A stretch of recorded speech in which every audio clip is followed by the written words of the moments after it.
তো আজকে আমাদের প্রথম পুজো হচ্ছে স্বস্তিক নগরের সার্বজনীন দুর্গা উৎসব। এটা তোমাদের আসতে হবে সোদপুর স্টেশন থেকে নেমেই বাঁদিকে। এবছরের এদের থিম হচ্ছে নারী শক্তি। নারী শক্তি সম্পর্কে আমরা যতটাই বলবো ততটাই কম পড়ে যায়। তো নারী শক্তি আমরা খুব ভালোভাবেই পরিচিত নারী শক্তির সাথে।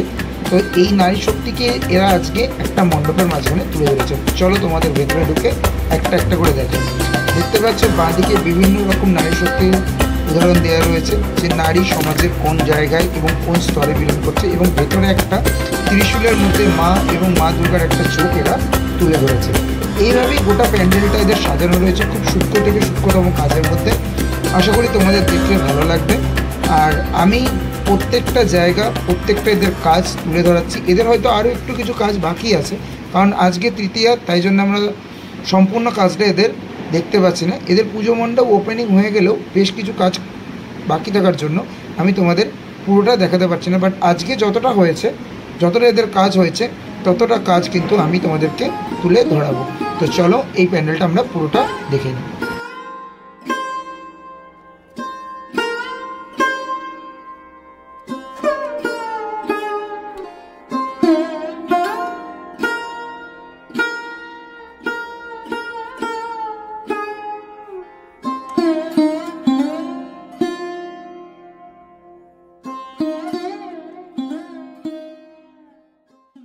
আমরা এসে পৌঁছে গেছি সোদপুর তথা কলকাতার সবথেকে বড় পুজো এবং এবছরের সবথেকে বিশেষ চমকপ্রদ পুজো, যার থিমের নাম হচ্ছে ৭৫এই ১০০।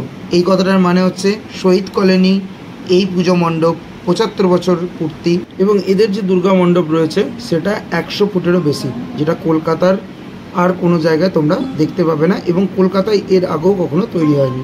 শহীদ কলোনির এই দুর্গা উৎসব কিন্তু এবছরের একটি বিশেষ আকর্ষণ। তোমরা যারা যারা সোদপুর স্টেশন থেকে আসছো তারা ডাইরেক্ট শিয়ালদা থেকে সোদপুর স্টেশন চলে আসতে পারো।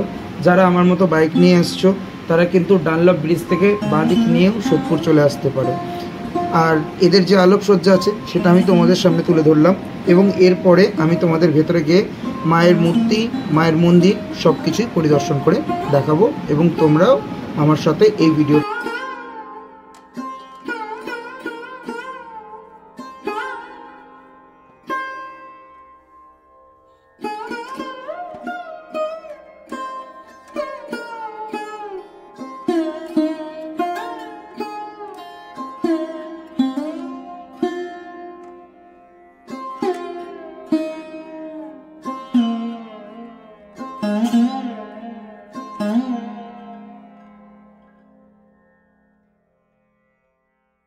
দেখতে পাচ্ছ আমাদের যথেষ্ট ক্যামেরাটা উপরে ধরে দেখাতে হচ্ছে, তোমাদেরকে অনেকটা পিছন থেকে আমরা দেখাচ্ছি। এটা হচ্ছে সোদপুরের এবছরের বিশেষ কানেকশন।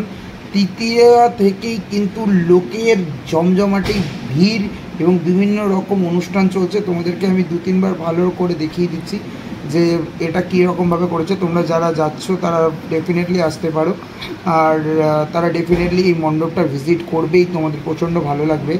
এরপরে আমরা কিন্তু আস্তে আস্তে মন্দিরের ভিতরের দিকে ঢুকে যাব এবং দেখব মন্দিরের ভিতরের কাজটা কীরকম করেছে।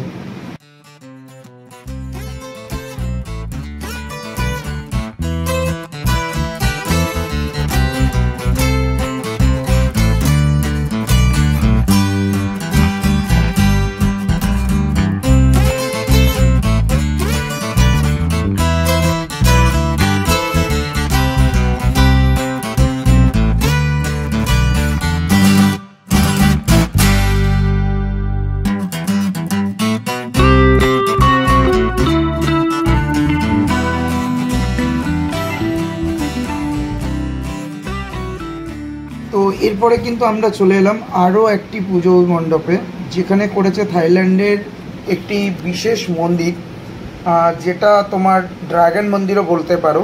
এদের থিমের নাম কিন্তু এবছরের নীলে বিলিত। এটা হচ্ছে তারাপুকুর মিলন সংঘের আগরপাড়ার মন্দির। এটা তৃতীয়ার দিন বন্ধ ছিল, তো এরা পুরোপুরি কাজ সম্পন্ন করতে পারেনি তো তার জন্য এই প্যান্ডেলটা আমরা ভেতর থেকে দেখাতে পারছি না। এদের চতুর্থীর দিন উদ্বোধন, এবং তোমরা চাইলে এটাও কিন্তু তোমরা সোদপুর যেদিন আসছো সোদপুরের লিস্টে রাখতে পারো। এটা সোদপুর স্টেশন থেকে প্রায় 2.5 থেকে 3 কিলোমিটারের মধ্যে, পায়ে হেঁটেই তুমি কভার করতে পারবে। তারাপুকুর মিলন সংঘ বললে যে কোনো টোটো বা অটো তোমাদের কিন্তু এখান পর্যন্ত ছেড়ে দেবে। আমরা বাইরে থেকে যেটুকু পারলাম তোমাদেরকে দেখালাম, এবং এরপরে আমরা চলে যাব আর একটা প্যান্ডেলের উদ্দেশ্যে।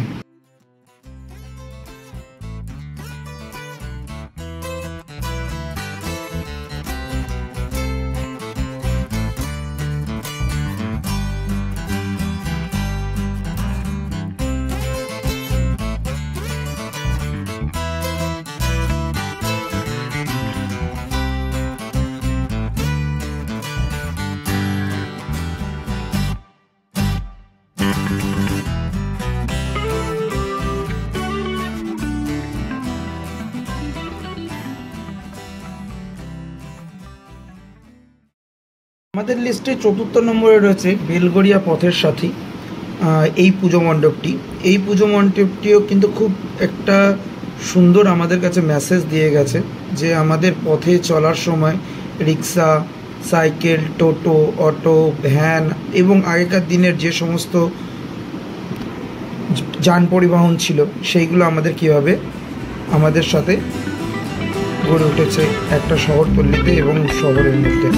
তো এই প্যান্ডেলটাও কিন্তু তোমরা তোমাদের 4 নম্বরে রাখতে পারো। এটা হচ্ছে বেলগড়িয়া পথের সাথী। এটাও কিন্তু সোদপুর থেকে সোদপুরের স্টেশন থেকে 2 থেকে 3 কিলোমিটারের মধ্যে। তো এই মণ্ডপটার ভেতরে আমরা যাব এবং এই মণ্ডপটাও তোমাদেরকে দেখাবো।